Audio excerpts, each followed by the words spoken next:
ഉടമ്പടിയിലെന്ന് വെച്ച് കഴിഞ്ഞാൽ ഒരാൾ ഉടമ്പടിയിലായിക്കഴിഞ്ഞാൽ അയാൾ അന്നു മുതൽ അയാൾ മിഷണറിയാണ്. എന്താ കാര്യം? അയാൾക്ക് ഒന്നെങ്കിൽ അയാൾ അനുഭവങ്ങൾ പറയാതെ നടക്കണം, അല്ലെങ്കിൽ അയാൾ അനുഭവങ്ങളില്ലെങ്കിൽ മറ്റുള്ളവരുടെ അനുഭവങ്ങൾ അയാൾക്ക് പ്രിൻ്റ് ചെയ്ത് കൈ കൊടുത്തിട്ടുണ്ട്, കൃപാസനം പത്രം. അത് 100 സാക്ഷിയുണ്ട്. അത് ഇയാളത് കുത്തിയിരുന്ന് വായിക്കണം. വായിച്ചിട്ട് ഇത് പഠിച്ചിട്ട് മറ്റുള്ളവരോട് പോയി പറയണം.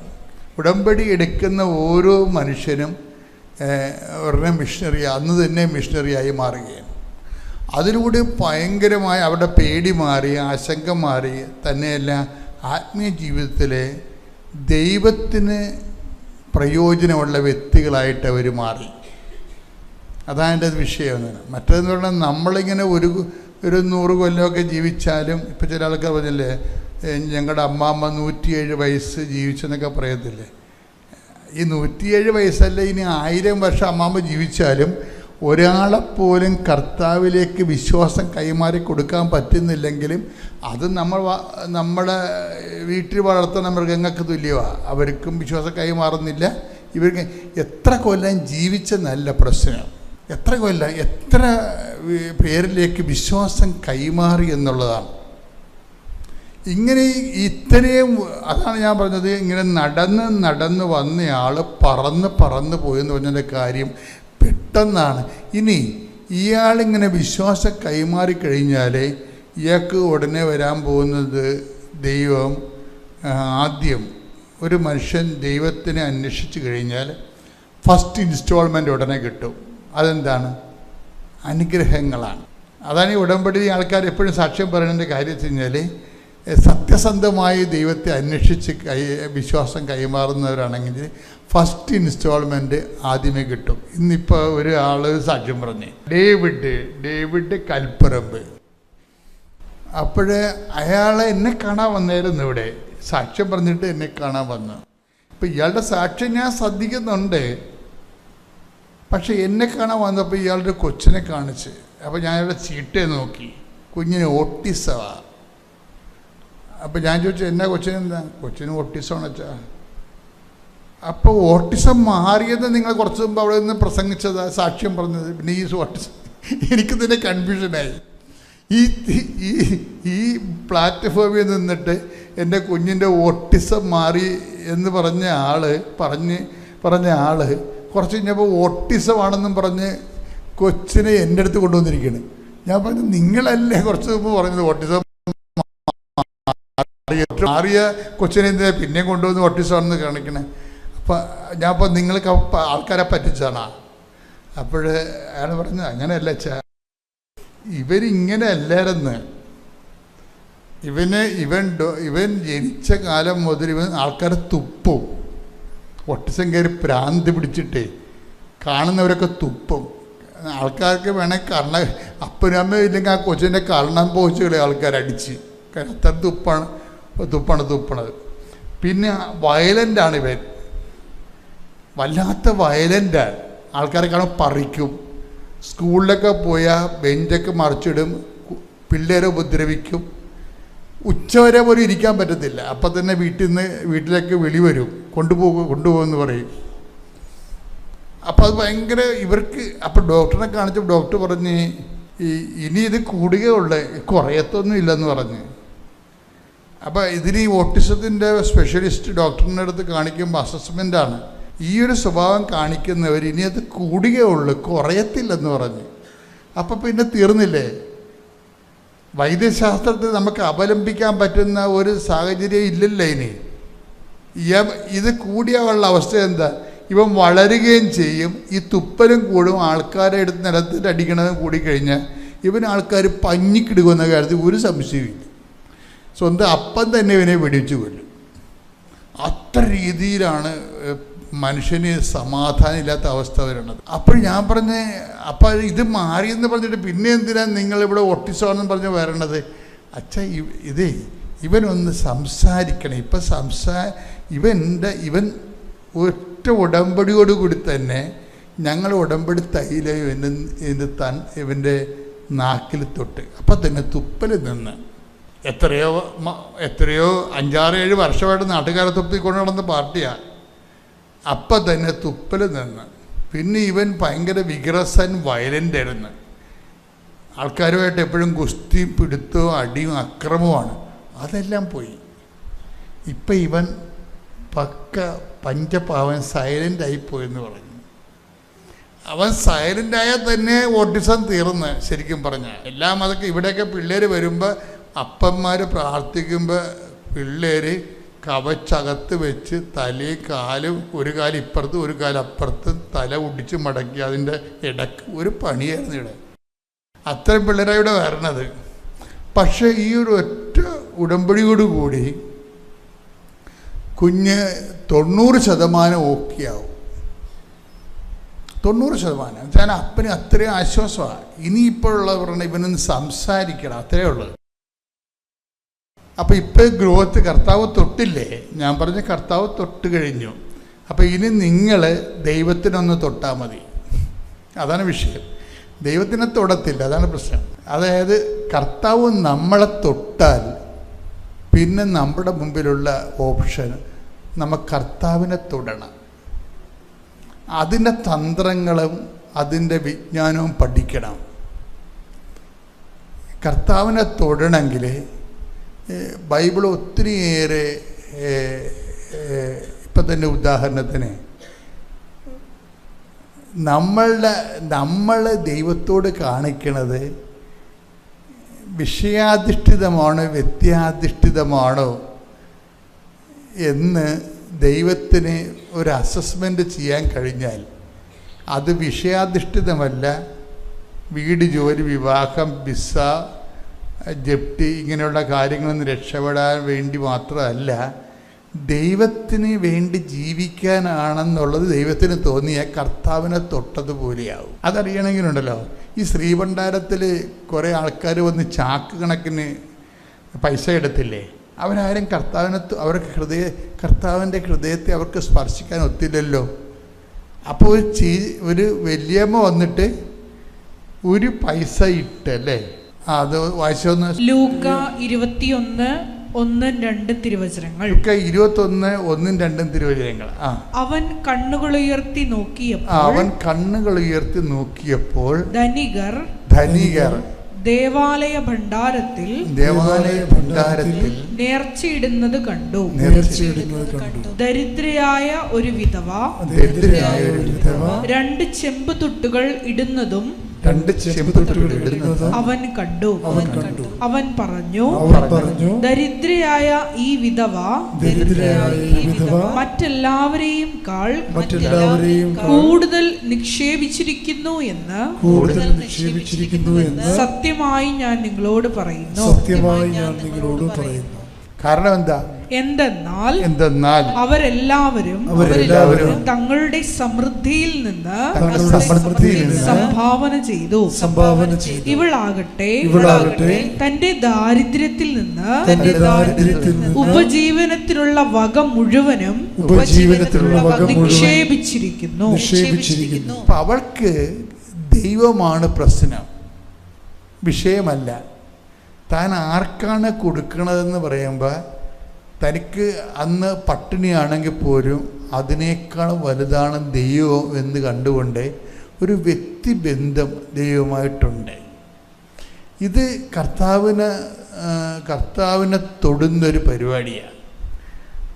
കർത്താവ് നമ്മളെ തൊടുന്നതിനേക്കാളും അതുപോലെ തന്നെ പ്രധാനമാണ് കർത്താവിനെ നമ്മൾ തൊടുന്നത്. നമ്മൾ തൊടണമെങ്കിൽ കർത്താവ് നമ്മളെ തൊടണമെങ്കിലും നമ്മൾ കർത്താവിനെ തൊടണമെങ്കിലും ഈശോയ്ക്കത് ഹൃദയസ്പർശിയായിട്ട് തോന്നണം.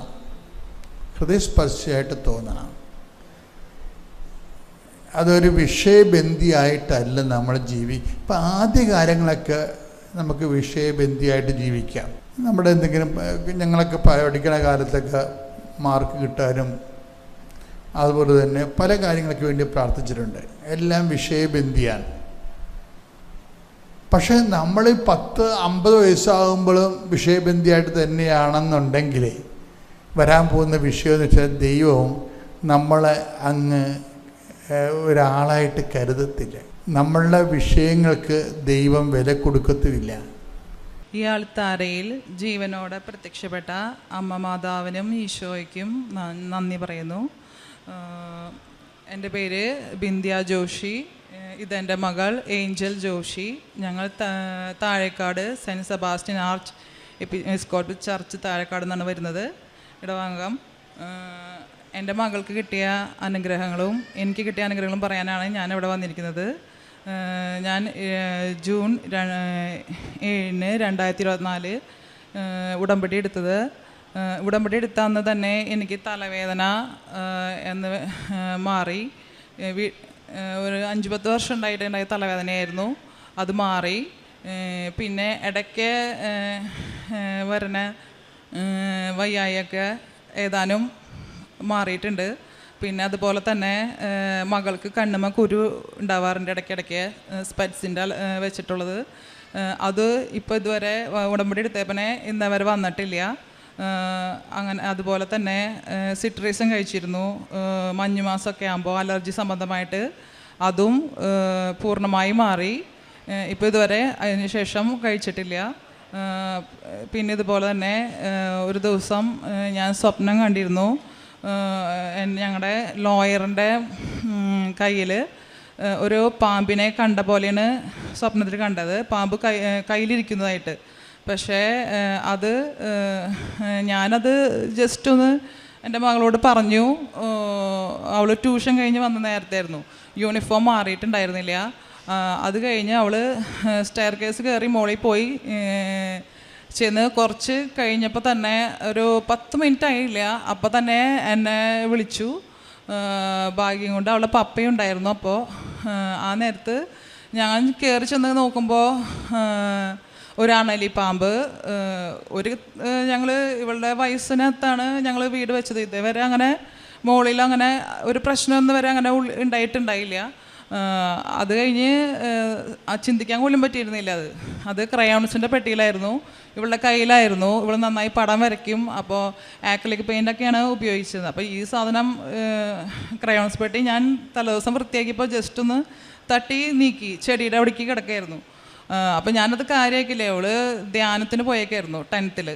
അപ്പോൾ ധ്യാനം കഴിഞ്ഞ് വന്ന അന്ന് തന്നെയാണ് ട്യൂഷൻ കഴിഞ്ഞ് വന്ന് ഒരു ഉച്ച നേരത്ത് അപ്പോഴാണ് ഇവള് മോളിൽ പോയിട്ട് ഈ ക്രയോൺസ് പെട്ടി ഫസ്റ്റ് തന്നെ അവളുടെ പടം വരയ്ക്കലാണ് കൂടുതൽ ഇഷ്ടം.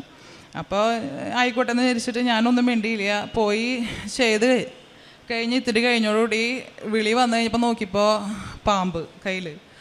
അത് ക്രയോൺസ് പെട്ടിയുടെ ആയിരുന്നു, താഴെ ഇവളുടെ ഇതിലേക്കാണ് വീണത്. ഭാഗ്യം കൊണ്ട് ഒന്നും പറ്റിയില്ല. അപ്പോൾ ഞാൻ സ്വപ്നത്തിൽ കണ്ടതും ഇവളുടെ കയ്യിൽ വന്നും കൂടി ആയപ്പോൾ ഇവളുടെ യൂണിഫോമിൻ്റെ ഇതും അതേ വേഷം തന്നെയായിരുന്നു. അപ്പോൾ അതിൽ കുറച്ച് നല്ല വിശ്വാസമായി. പിന്നെ അതുപോലെ തന്നെ വീണ്ടും ഈ മാതാവിൻ്റെ മാസമായിരുന്നു ഒക്ടോബർ മാസത്തിൽ. മൊത്തം ഇടയ്ക്കിടയ്ക്ക് ക്ലീൻ ചെയ്യും. ഞാൻ ഹൗസ് വൈഫാണ്, അപ്പോൾ മെയിനായിട്ട് എൻ്റെ ക്ലീനിങ്ങാണ് പരിപാടി, ചെടികളും ഇതൊക്കെ ആയിട്ട്. അപ്പോൾ ഞാൻ മൊത്തം തുറന്നിട്ട് ഞങ്ങൾ ചെയ്തിരുന്നത്. എൻ്റെ അമ്മച്ചി ഉണ്ടായിരുന്നു, അപ്പോൾ അമ്മച്ചിയും ഇതുപോലെ തന്നെ ചീത്ത പറയാറുന്നു, നിനക്ക് എന്നും ഇത് തന്നെയാണ് പണിയെന്ന് പറഞ്ഞിട്ട്. അപ്പോൾ ഞാനിത് ചെയ്ത് കഴിഞ്ഞപ്പോൾ ഞാൻ ശ്രദ്ധിച്ചില്ല. പിറ്റേ ദിവസം ഇത് തലേദിവസം കയറി ഇരുന്നിട്ടുണ്ടാവണം കിച്ചൺ കബോർഡിൻ്റെ അടിയിലത്തെ സ്റ്റെപ്പില്ല. എല്ലാം കബോർഡ് ഫുള്ളും അടച്ചുറപ്പുള്ളതാണ്. അപ്പോൾ മുകളിലേക്കും ഒരു രക്ഷയ്ക്കും കയറാൻ പറ്റില്ല. പക്ഷേ എന്തോ ബൈ ചാൻസ് അത് കയറിയിരുന്നു, കടിക്കേണ്ടതായിരുന്നു. ഇതുപോലെ തന്നെ ഒരിക്കലും ഇവള് ചെയ്യാത്ത അടുക്കളയിൽ വന്ന് എന്നെ വിളിച്ചിട്ട് പറയും, അമ്മ മഷ്റൂം ബിരിയാണി ഉണ്ടാക്കാനുള്ള സാധനം. അപ്പോൾ ഞാൻ പറഞ്ഞു, പോയിരുന്ന് പഠിക്കും, ഞാൻ നിന്നാ നോക്കിക്കൊണ്ടെന്ന് പറഞ്ഞു. അങ്ങനെ പിറ്റേ ദിവസത്തേക്കുള്ള കാര്യമാണ്. വൈകിട്ട് 9:30 തന്നെ ഇതുപോലെ തന്നെ. അപ്പോൾ ആരുമില്ല, എൻ്റെ അമ്മച്ചി ഉണ്ടായിരുന്നു. പാമ്പിനെ കൈകാര്യം ചെയ്യാനുള്ള ആൾക്കാരൊന്നും ഇല്ല. പക്ഷേ ആ നേരം കൊണ്ട് തന്നെ ഭാഗ്യം കൊണ്ട് ഇതുപോലെ തന്നെ ആട്ടി ഒരു നൽകി അതിനെ ഞാൻ തന്നെ പറഞ്ഞയച്ചു. കാരണം വെച്ചാൽ കിച്ചൺ കബോർഡ് തുറന്നുമ്പോൾ തന്നെ നമുക്ക് കണ്ടേക്കുന്നത് പാമ്പിനെ തന്നെ. അതിൽ നിന്നും ദൈവം രക്ഷപ്പെടുത്തി, ഞങ്ങളെ 2 പേരും രക്ഷപ്പെടുത്തി. കാരണം പിറ്റേ ദിവസം തുറന്നാലും അത് എൻ്റെ കയ്യിലാണ് പെടേണ്ടത്, അല്ലെങ്കിൽ ഇവളുടെ കയ്യിൽ. അങ്ങനെ അതിൽ നിന്ന് രക്ഷപ്പെട്ടു. പിന്നെ അതുപോലെ തന്നെ ഞാനൊരു ഗ്രൂപ്പിൽ കൊറോണയുടെ സമയത്ത് ഇതുപോലെ തന്നെ എനിക്ക് കൊറോണ വന്നിരിക്കുന്ന സമയത്തായി എൻ്റെ പേരിൽ എൻ്റെ ഫ്രണ്ട് ഒരു ഗ്രൂപ്പിൽ ചേരണമെന്ന് പറഞ്ഞ് ഞങ്ങൾ നല്ല ഒരു പ്രവാസികളുടെ പോലത്തെ ഒരു ഗ്രൂപ്പാണെന്ന് വിചാരിച്ചത്. ഞാനത് ഒന്നും തന്നെ നോക്കിയില്ല. എനിക്ക് കൊറോണ ആയിരുന്നതിൻ്റെ പേരിൽ ഞാൻ അവൾക്കും കൂടി വരണ്ടല്ലോ എന്ന് വിചാരിച്ചിട്ട് സൈൻ ചെയ്ത് കൊടുത്തു. ആ സൈൻ മിൻസ് ബുക്കിലല്ലേ എന്ന് ഞാനും വിചാരിച്ചു. ആ സൈൻ ചെയ്ത് കൊടുത്തത് വലിയൊരു അബദ്ധമായിരുന്നു. അവൾക്കും അറിയില്ല, അവൾ ശ്രദ്ധിച്ചിട്ടില്ല. അവളും സൈൻ ചെയ്തിട്ടുണ്ട്, പക്ഷേ അതിൽ എങ്ങനത്തെ ആൾക്കാരാണ് എന്താണെന്നൊന്നും അറിയില്ലായിരുന്നു. അത് 6 വരെ എത്തി ലാസ്റ്റ്. അതെന്ന് വെച്ചാൽ അത് അടയ്ക്കാത്ത ടീമുകളായിരുന്നു. എനിക്ക് പൈസ വേണ്ടെന്ന് പറഞ്ഞപ്പോൾ അത് കുറച്ച് ബാങ്കിലെത്തിയതിന് ശേഷം ഒപ്പിട്ടവരൊക്കെ ബാങ്കിൽ വരണം പൈസയുടെ കാര്യം എന്ന് പറഞ്ഞു. അപ്പോൾ ഞാൻ പറഞ്ഞു എനിക്ക് പൈസ വേണ്ട, പക്ഷെ വേണ്ടിയില്ലെങ്കിലും ആ പൈസ ഒപ്പിടണം മറ്റുള്ളവർക്ക് കൊടുക്കാനായിരുന്നു. അപ്പോൾ അന്ന് ഞാൻ ജസ്റ്റ് എൻ്റെ ഫ്രണ്ടിന് കൊടുത്തു. പിന്നെ അത് കഴിഞ്ഞ് പിന്നെ ഇതായപ്പോഴേക്കും ഇത് 6 വരെ എത്തി. അപ്പോൾ അത് ബാങ്കുകാരെന്നെ പറഞ്ഞു നിങ്ങളുടെ ട്രാൻസാക്ഷനും കാര്യങ്ങളൊക്കെ അറിയാവുന്നതിൻ്റെ പേരിൽ പറഞ്ഞു എത്രയും പെട്ടെന്ന് ഇതിൽ നിന്ന് ഒഴിഞ്ഞോ എന്ന രീതിയിൽ. അപ്പോൾ തന്നെ ഞാൻ ഇതിൽ നിന്ന് ഒഴിയാനുള്ള കാര്യങ്ങൾ നോക്കി. ലാസ്റ്റ് മെമ്പറെ കണ്ടു. അതിനോട് ഈ ഉടമ്പടി എടുത്തിട്ടുണ്ടായിരുന്നു. അങ്ങനെ നിൽക്കുമ്പോൾ ഒരു ലോൺ ഉള്ളപ്പോൾ വേറൊരു ലോൺ കൊടുക്കില്ല. ബൈ ചാൻസ് എന്ന് പറഞ്ഞോണം നമ്മുടെ ഇതിൽ അത് രക്ഷപ്പെട്ടു. ഞാനത് കൊടുക്കാൻ തോന്നി വേറെ ബാങ്കുകാർക്ക്. ആ ബാങ്കുകാർ പെട്ടു എന്ന് ഉള്ള അവസ്ഥയായി. പക്ഷേ എന്നാലും ഞാൻ അതിൽ നിന്ന് ഒഴിഞ്ഞു മാറി. കാരണം ദൈവാനുഗ്രഹം കൊണ്ട് അങ്ങനെ അതിൽ നിന്ന് ഞാൻ രക്ഷപ്പെട്ടു. അതിൽ വെച്ച പൈസ ഞാൻ നിയോഗത്തിലൊന്നും വെച്ചിട്ടുണ്ടായിരുന്നില്ല. എനിക്ക് കിട്ടണം എന്നുള്ള രീതിയിൽ അത് പോയിക്കോട്ടെ എന്നുള്ള രീതിയിൽ തന്നെയായിരുന്നു വിചാരിച്ചത്. കാരണം കിട്ടില്ല ഒരു കാരണവശാലും. പക്ഷേ ആ പൈസ 1 രൂപ പോലും എനിക്ക് നഷ്ടപ്പെടാണ്ട് എനിക്കത് തിരിച്ചു കിട്ടി. അതും ചൊവ്വാഴ്ച തന്നെ. ഈ ഗ്രൂപ്പിൽ നിന്ന് ഞാൻ ഒഴിഞ്ഞതും ചൊവ്വാഴ്ച തന്നെ. പിന്നെ എനിക്ക് ഇതുപോലെ തന്നെ പല തരത്തിലുള്ള ടെൻഷിപ്പ് ഇതുപോലെ തന്നെ ഒരു സൈനും കൂടി ഞാൻ ചെയ്തിട്ടുണ്ടായിരുന്നു. ഇതിനോടനുബന്ധിച്ച് ഒരു ഡ്രൈവിംഗ് ലൈസൻസ് എടുത്തതാ. ഇതുവരെ ഡ്രൈവിംഗ് ഞാൻ ഓടിച്ചിട്ടില്ല വണ്ടി. അതോടുകൂടി നിർത്തി വെച്ചു അത്. കാരണം അത് പറയാനുണ്ടെങ്കിൽ അത് മുഴുവനും ലീഗലായിട്ട് കഴിഞ്ഞിട്ടില്ല. അതിൻ്റെ സാക്ഷ്യം പറയാനായിട്ട് ഞാൻ വീണ്ടും വരുന്നതാണ് എന്ന് അമ്മോട് പറഞ്ഞിട്ടുണ്ട്. അത് അച്ഛൻ്റെ 44 ദിവസത്തെ ഇതിൽ പറഞ്ഞിട്ടുണ്ടായിരുന്നു. ഓഗസ്റ്റ് 12 ആയിരുന്നു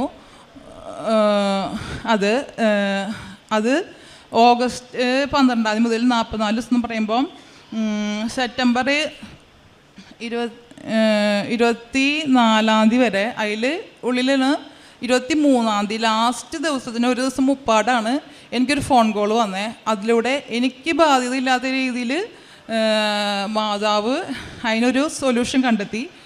ഇനി അത് ലീഗലായിട്ട് ക്ലിയർ ആകുമ്പോൾ ഞാൻ സാക്ഷ്യം പറയുന്നതാണ്.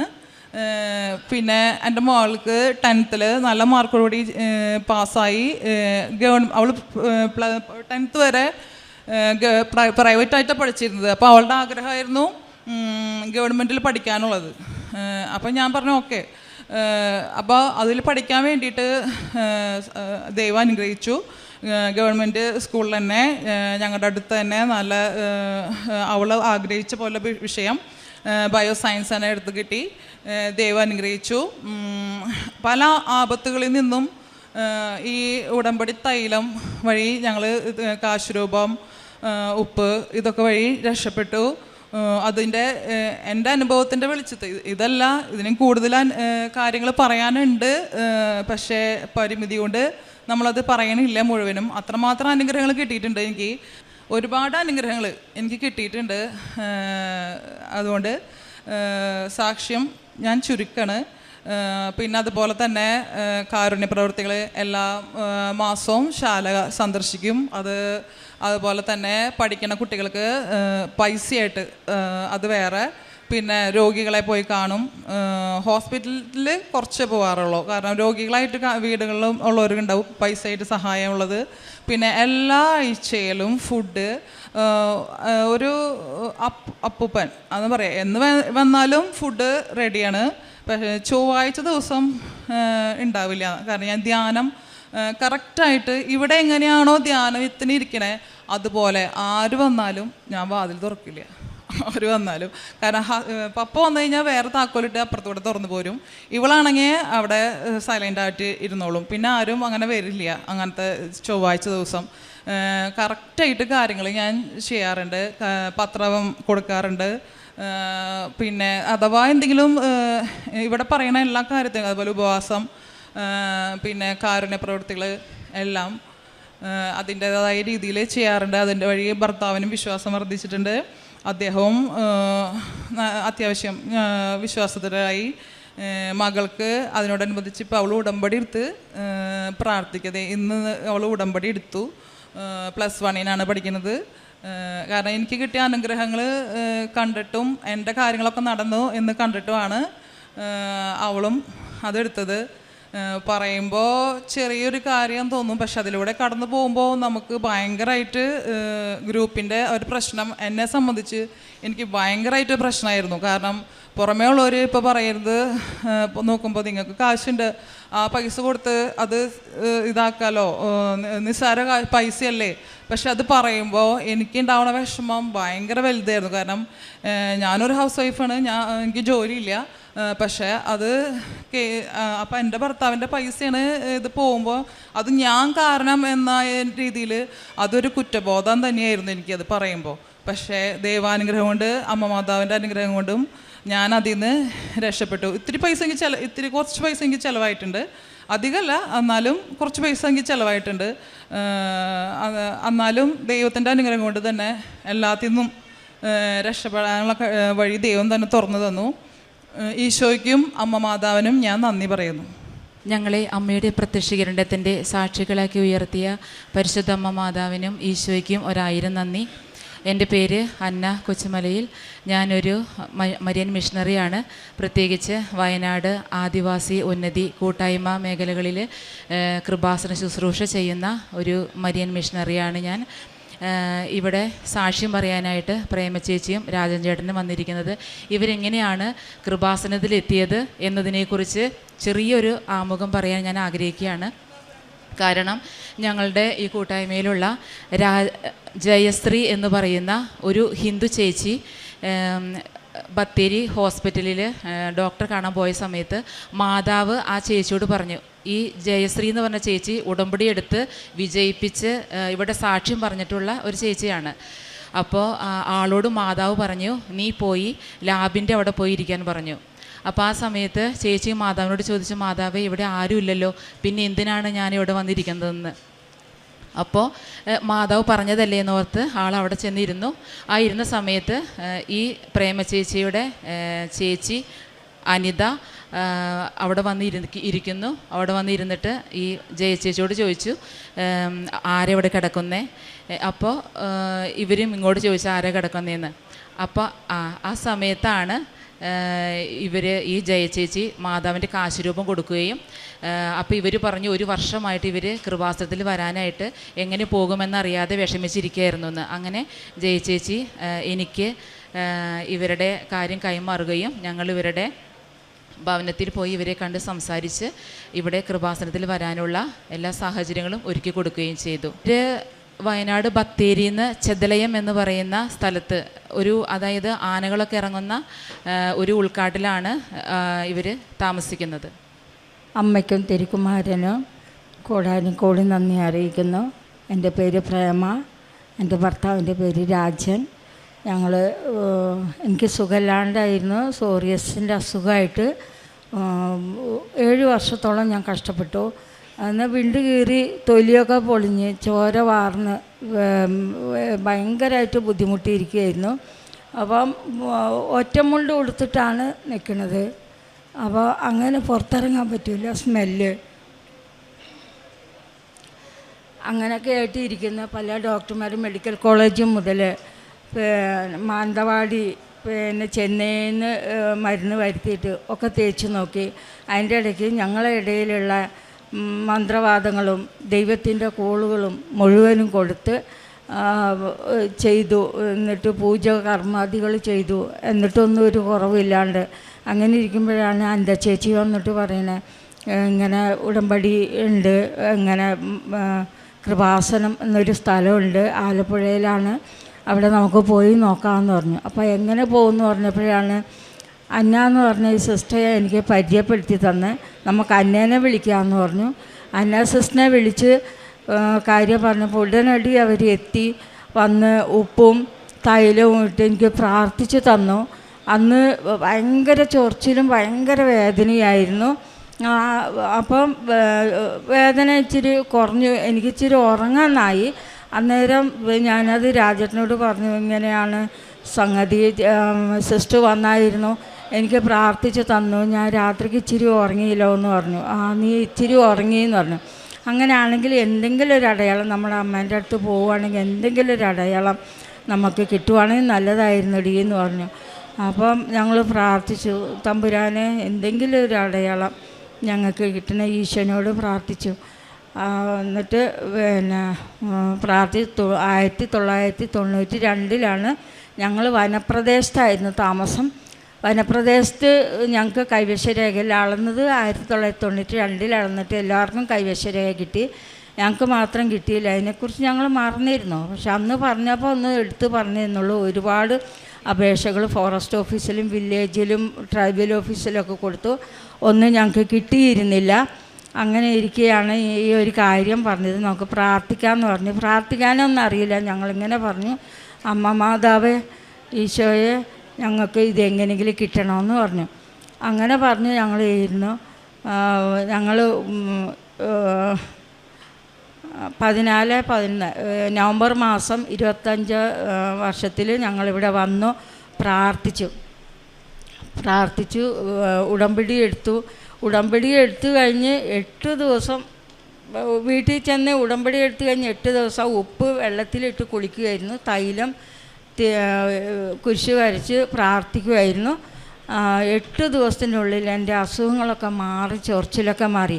അതേപോലെ ഞങ്ങളുടെ ഈ കൈവശരേഖ ഫോറസ്റ്റ് വകയിലായിരിക്കുന്ന ഈ ഭൂമിയാണല്ലോ, ആ കൈവശരേഖ ഞങ്ങൾക്ക് കിട്ടി. അങ്ങനെ അമ്മ മാതാവും ഈശോയും ഞങ്ങളെ അനുഗ്രഹിച്ചു. വാങ്ങാനായിട്ട് പോകാൻ വണ്ടിക്കൂലി ഇത്തിരി കുറവായിരുന്നു. എന്തായാലും 2 പേർക്കും പണിയില്ല, മോൻ പണിയെടുത്ത് വന്നാൽ കൂലിപ്പണിക്കാരാണ്. അപ്പോൾ അങ്ങനെ ഇരിക്കുകയാണ്. ഞാൻ പറഞ്ഞു, അയ്യോ നമ്മളെങ്ങനെയാണ് ഇത് വാങ്ങാൻ, ട്രൈബൽ ഓഫീസിൽ പോവുകയെന്ന് പറഞ്ഞു. അപ്പോൾ ട്രൈബൽ ഓഫീസിൽ പോവുകയെന്ന് പറഞ്ഞപ്പോൾ ഏട്ടൻ പറഞ്ഞ എന്തെങ്കിലും ചെയ്യാടി, നോക്കാം നാളെ ആവട്ടെ എന്ന് പറഞ്ഞു. അങ്ങനെ പറഞ്ഞിരിക്കുമ്പോൾ കൗൺസിലർ വിളിച്ചു പറയുന്നു, പ്രേമ ചേച്ചി നിങ്ങൾ ട്രൈബലിലേക്ക് പോകണ്ട, നിങ്ങളുടെ കൈവശരേഖ ഞങ്ങൾ വീട്ടിൽ കൊണ്ടുവന്ന് തരാമെന്നും പറഞ്ഞ് പിറ്റേ ദിവസം വീട്ടിൽ കൊണ്ടുവന്ന് എനിക്കിത് ഈ കൈവശരേഖ തന്നു. അങ്ങനെ ഇരിക്കെ ഞങ്ങളുടെ വീടിൻ്റെ തൊട്ട മൂലയ്ക്ക് തന്നെ ഒരു തെങ്ങ് ഇരിപ്പുണ്ട്. ആ തെങ്ങ് മൊത്തം നല്ല കായയായിരുന്നു. അത് പെട്ടെന്ന് എന്താണെന്നറിയാം, മണ്ടേരി പിടിച്ച് അതിൻ്റെ മടലയൊക്കെ പൊളിഞ്ഞു പോയി, മേലൊക്കെ പോയി, അടിമടല മാത്രമേ ഉണ്ടായിരുന്നുള്ളൂ. എന്നിട്ട് ഞാനെന്താക്കി, ഉപ്പ് കൊണ്ടുപോയി അതിൻ്റെ ചോട്ടിലിട്ടു. അമ്മ മാതാവേ ഈശോയെ ഞങ്ങൾക്ക് ഇതിങ്ങനെ മണ്ടേരി വന്നു പോയല്ലോ, എന്താ വെച്ചപ്പോൾ ചെയ്യുക എന്നും പറഞ്ഞ് പ്രാർത്ഥിച്ചു. ഞങ്ങൾ കഴിഞ്ഞ് കുറേ നാളുകൾക്ക് കഴിഞ്ഞപ്പോൾ ചെറിയ കൂമ്പെടുത്തു. ഇപ്പം അതിനകത്ത് തേങ്ങ കായ്ച്ചു തുടങ്ങി, പൂക്കലയിട്ട് തേങ്ങ കായ്ച്ചു തുടങ്ങി. ഈശോയ്ക്കും അമ്മയ്ക്കും പിന്നെയും നന്ദി അർപ്പിക്കുന്നു. ഈ ഉടമ്പടി ജീവിതത്തിൽ ഇനിയും മുന്നോട്ട് പോകാൻ തന്നെയാണ് ഞങ്ങളുടെ തീരുമാനം. എന്നുവെച്ചാൽ അമ്മയും തിരുകുമാരനും ഒരുപാട്, ഈശോ ഞങ്ങൾക്ക് ഒരുപാട് അനുഗ്രഹങ്ങൾ തന്നു. കാരുണ്യ പ്രവർത്തനം എന്നാൽ കഴിയുന്ന സഹായങ്ങളൊക്കെ ഞാൻ ചെയ്യും. വിശക്കുന്ന വയറിന് ഞാൻ ഒരിക്കലും ഇല്ലയെന്ന് പറയില്ല. ഭക്ഷണം കൊണ്ടുപോയി കൊടുക്കും. രോഗികളെ ഞാൻ നോക്കും. ഞങ്ങളുടെ കോളനിയിൽ ഉന്നതിയിൽ തന്നെയുള്ള ഗർഭിണികൾ ആശുപത്രി പോകാനില്ലെങ്കിൽ അവർക്ക് ഓട്ടോറിക്ഷ പറഞ്ഞ് ഏൽപ്പിച്ചു കൊടുക്കും. പൈസ പിന്നെ എപ്പോഴെങ്കിലും കൊടുക്കും.